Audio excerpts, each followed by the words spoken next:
안녕하세요. 호유 한율용어서입니다. 이번 시간도 지난주를 정리하고 또 향후 다음 주 어떻게 될지 여러분과 대화를 나누고자 합니다. 우선 지난주 다 좋았어요. 채권 시장도 좋았고 원자재 시장 좋았고 두 개 시장이 좋으니까 주식 시장도 좋아졌죠. 분야별로 보면 제일 이제 중요한 역할을 한 시장이 채권 시장 같아요. 12월 이제 물가 상승률이 6.5%니까 그 11월 7.1과 비교하면 크게 이제 둔화됐죠. 그러다 보니까 이제 미국 국채 금리가 상승을 했고, 거기에 더하여 이제 경기 침체 우려도 많이 약화됐어요. IMF까지 미국 연착륙 가능하다. 그런 의견을 개진하기 시작했고요. 특히 이제 회사채 시장에 이제 긍정적인 영향을 미친 게, 기업들이 경기 침체가 되면 굉장히 부도 위험도 있고 리스크가 크죠. 자금 조달도 어렵고. 그러니까 경기 침체 우려가 약화된 것이 아마 회사채 시장에 긍정적인 영향을 주고, 그 다음에 이게 미국 증시 원자재 시장에까지 긍정적인 영향을 준 거 아니냐, 그렇게 이제 분석할 수 있을 것 같아요. 그래서 여기서 시사점은 이제 기준금리 중심으로 접근한 사람과 그 다음에 시장금리 중심으로 접근한 사람은 아마 수익률 격차가 클 것으로 예상됩니다. 죄송합니다. 특히 이제 우리나라에 기준금리 중심으로 접근하시는 분이 많죠. 구독자 수가 많은 일부 채널을 보니까 소비자 물가 상승률에 속지 말라. 결국 연준은 기준금리 인상한다 이 뜻이에요. 근데 시장금리가 하락을 하니까 결국은 기업들이 시장금리에 기초해가지고 자금을 조달하죠. 우리가 경제활동도 마찬가지고요. 그러니까 기준금리는 연준이 계속해서 올 것이라고 예고도 하고 있고, 또 일부 강경한 연준위원은 6% 기준금리까지 각오하라, 그런 얘기를 했음에도 불구하고 시장금리는 소비자 물가 상승률을 반영하면서 오히려 안정됐거든요. 그러니까 이제 시장금리 중심으로 접근하는 사람은 채권 시장에도 성공, 원자재 시장에도 성공, 주식 시장에도 성공했지만은 기준금리 중심으로 또 올릴 건데 뭐라고 얘기하시는 분들은 공매도를 했거나 인버스를 투자한 경우, 아니면 현찰 가지고 있는 경우 기회가 사라졌거나 오히려 기회가 위기가 됐겠죠. 그 다음에 원자재 시장 얘기인데 WTI도 74불에서 일주일 동안 80불로 약 한 8% 상승했어요.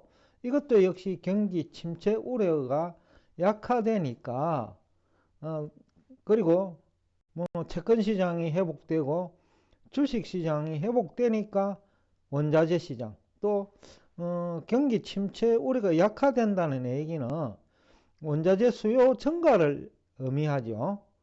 그래서 구리 가격이 굉장히 올랐어요.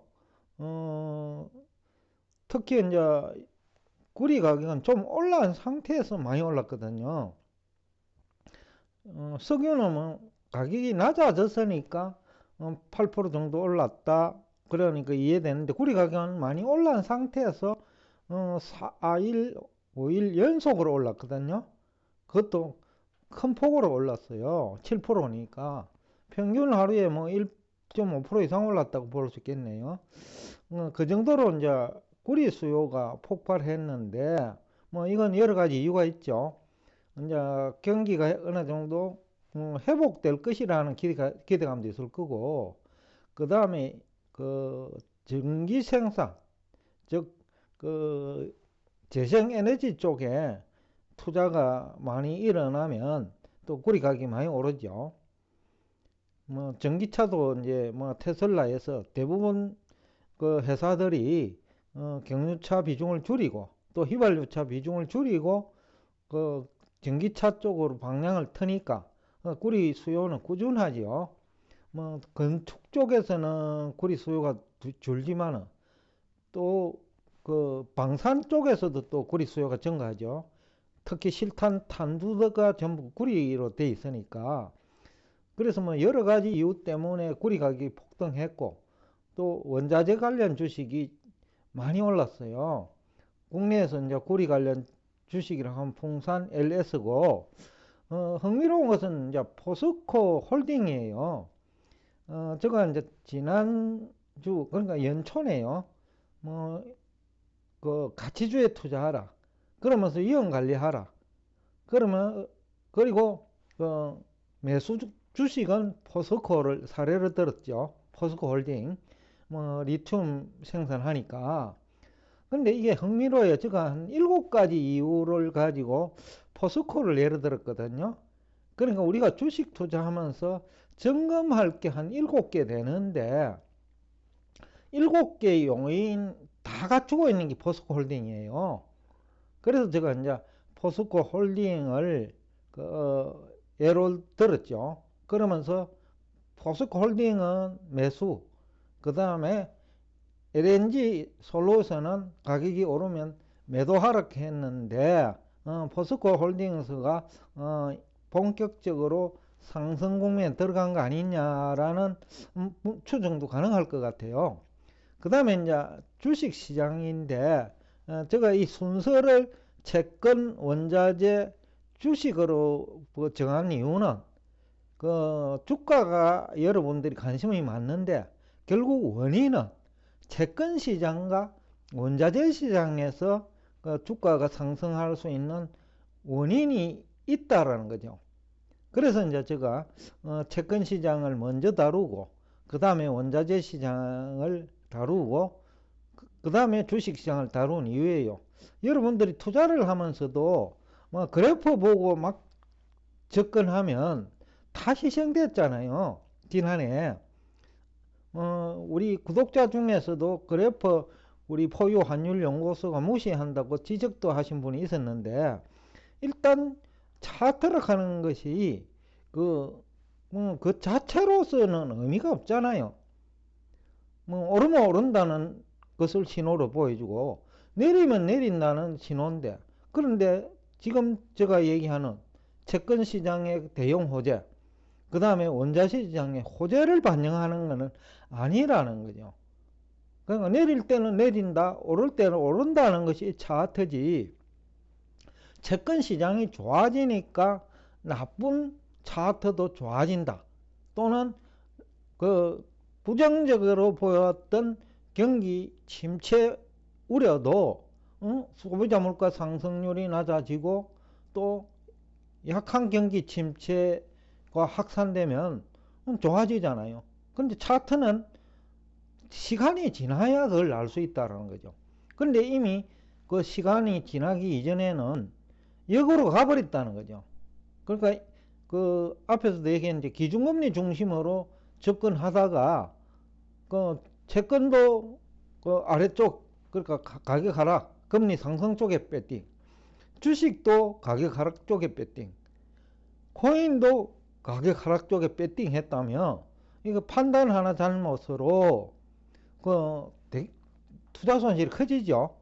뭐 기회도 놓치고 뭐 최근에 현금 비중을 높여라고 했는데 지금과 같은 시기에 그 수익 실현 안 하면 아니면 그 위기를 기회로 하지 않으면 언제 합니까? 계속해서 경기 침체라는 그 테마에 사로잡혀 가지고 또 연준이 기준금리 인상이라는 그 향후 방향 예고에 사로잡혀 버리면 시장금리로 우리는 경제활동을 하고 시장금리에 기초해 가지고 전문가들은 채권에 투자하고 주식에 투자하고 그 다음에 원자재에 투자하는데 그 연준 얘기하고 그 다음에 기준금리 얘기하고, 그 다음에 경기 침체 얘기하다가 걸려든다는 거죠. 바로 그런 측면에서 이 채권시장, 원자재 시장, 주식시장을 서로 연관시켜 가지고 투자 의사 결정을 해야 그 위험을 오히려 최소화할 수 있다. 또 기회를 극대화할 수 있다라는 취지에서 제가 채권, 원자재를 먼저 하고 그 다음에 주식시장을 언급하고 있습니다. 우선 미국 나스닥 지수가 5일 연속 상승했는데 5%나 상승했어요. 그게 이제 앞에서 채권시장 원자재가 좋으니까 그 중심으로, 그러니까 금리 수혜주, 뭐 기술주도 들어가겠죠. 그래서 나스닥 지수가 많이 올랐죠. 다만 아쉬운 거는 국내 투자자들이 가장 많이 수학 개미들이죠. 투자하고 있는 테슬라는 상승률이 낮아요. 연중 저점이 108불 되는데 엔비디아만 하더라도 40% 이상 올랐어요. 저점 대비. 그런데 테슬라는 저점 대비 겨우 뭐 10% 정도밖에 안 올랐거든요. 그러니까 이제 이게 이유가 바로 그거예요. 그래프를 보고 한 사람들은 테슬라 주식 많이 가졌을 거예요. 근데 포유 환율 연구소처럼 접근을 하면 지난해 초부터 테슬라 주가를 가장 부정적으로 봤죠. 그러니까 결국은 테슬라가 1년이 지나니까 제일 나쁘더라. 기술주 중에서는 상대적으로. 물론 메타버스, NFT 같은 주식들이 그건 뭐 기술주라기보다는 허황된 꿈만 심어준 주식이라고 봐야죠. 그런 주식은 뭐 아직도 많이 안 올라야 맞고요. 오른다 하더라도 기술적 반등 성격이 강하지만은 뭐 시장금리 수혜주라든지 원자재 수혜주라든지 또 채권 시장 중에서 회사채 시장 수혜주라든지 이런 쪽으로 접근을 해야, 그래야 그 위험도 낮아지고 수익률도 높아진다. 그래서 제가 포스코 홀딩을 예를 들었는데 한 7가지 이유로 제가 지난 연초에 그때만 해도 샀죠. 포스코를 매수하고 그 다음에 그 LG 에너지 솔루션은 좀 올라가면 그 공매도 하라 라는 얘기를 하면서 뭐 조언을 한 기억이 납니다. 여하튼 포스코 홀딩스의 경우에는 뭐 한 7가지 호재, 뭐 예를 들어서 접어지기도 하고 PR 4배 이하, 30만원이 넘어도 4배 이하, 그 다음에 PBR도 굉장히 낮죠. 삼성전자만 하더라도 이게 2배 가까이 육박하는데 포스코는 0.4배인데, 얘도 부동산도 오래됐잖아요. 포스코 공장 지역이. 그러다 보니까 PBR도 부동산 가격이 내려도 장부 가격에는 크게 문제가 되지 않는다. 그러니까 믿을만한 PBR이다 라는 얘기를 하고 있었습니다. 또 재고자산도 철강석이 저평가되어 있죠. 지금 현재 아마 재고자산 평가에 다 들어가 있을 거예요. 그러다 보니까 PBR도 다른 주식들은 PBR이 허수가 좀 많아요. 공인회계사들이 공표하는 그 PBR은 실제보다는 낮게 보이는데 실제는 높은 거예요. 그런데 포스코의 경우에는 그렇지 않을 것 같다. 그러니까 뭐 가치주 중에서도 가치주자, 그런 측면에서 뭐 외국인도 선호하고 성장성, 수익성 모두 다 갖추고 있는 주식이 아닐까. 그래서 제가 포스코 홀딩스 매수, 그 다음에 LG 에너지 솔루션 가격 상승 매도 의견을 냈습니다. 그렇다면 다음 주 시사점은 뭘까? 이게 중요할 것 같은데, 뭐 채권 시장은 회사채 시장이 좋아질 것 같아요. 왜냐하면 경기 침체 우려에서 경기 침체 우려 약화로, 즉 연착륙으로 바뀌면 지금까지 경기 침체가 되면 부도날 거다, 아니면 불확실성이 클 것이다, 그런 분위기에서 불확실성이 이제 많이 줄었죠. 그래서 이제 주식시장에도 긍정적이지만은 채권 시장에도 긍정적일 거다. 채권 시장 중에서 특히 회사채 시장에 긍정적인 영향을 미칠 것이다 라는 얘기를 하고 싶고요. 미국 채권 시장입니다. 한국 채권 시장은 뭐 부동산 때문에 불확실성이 굉장히 아직도 상존하고 있고, 오히려 상당 기간 동안은 불확실성이 커질 수 있을 거예요. 그 다음에 원자재 시장은 뭐 원래 가장 그 관심이 있는 분야가 원자재 아니겠어요? 그래서 포유 한용 연구소도 풍산을 우리 대표님 얘기입니다. 계속 가지고 있고, 또 주위에 있는 분들한테 풍산은 매수해도 괜찮다라는 얘기를 여러 차례 했고, 그 다음에 포스코 홀딩을 간만에 이제 어떻게 보면 추천을 한 거나 마찬가지인데, 하여튼 우리 포유 환율 연구소가 그 전반적인 그 시장에 영향을 미치는 그 요인들 다 점검하고 그 종목을 매도 의견을 내거나 또 매수 의견을 내거든요. 그래서 뭐 매도 의견을 낸 주식 중에 제대로 오른 주식은 지금 현재까지는 LG 에너지 솔루션 정도인데, 그것도 내려갔다 올라왔으니까 뭐 실패한 거를 볼 수가 없죠. 지난해 LG 에너지 솔루션 한번 그 공모 가격도 너무 비싸다고 하면서 뭐 30만 원까지 내려갈 거라고 봤는데 33만 원까지 내려갔죠. 54만 원에서. 그러니까 뭐 또다시 지금 뭐 47만 원, 8만 원 하니 50만 원만 넘으면 다시 또 공매도 해도 큰 문제 없지 않을까 라는 얘기를 하고 싶습니다. 그리고 원자재 시장은 뭐 원래도 문제는 없을 거다. 그래서 원자재 관련 주식은 역시 매력적이다. 그래서 주식시장은 앞에서 얘기한 대로 가치주의 중심, 한국은 특히 가치주의면서 성장주의면서 포스코홀딩이 그런 거죠.